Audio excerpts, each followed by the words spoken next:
একদিন ছোট আমিন সে মসজিদের পাশে দাঁড়িয়েছিল। এমন সময় তার চাচা তার পাশ দিয়ে যাচ্ছিল। তখন সে তার চাচাকে দেখে সালাম দিল, বলল, আসসালামু আলাইকুম, চাচা কেমন আছেন? তখন তার চাচা তার সালাম শুনে বলল, ওয়ালাইকুম আসসালাম, বাবা কি সুন্দর সুন্নত আদায় করেছ।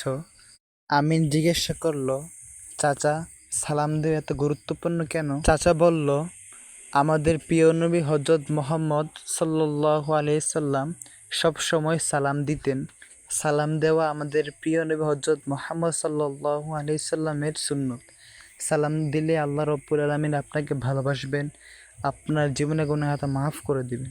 এই ঘটনার পর থেকে আমিন রাস্তার মধ্যে যাকে দেখে তাকে সালাম দেওয়া শুরু করে।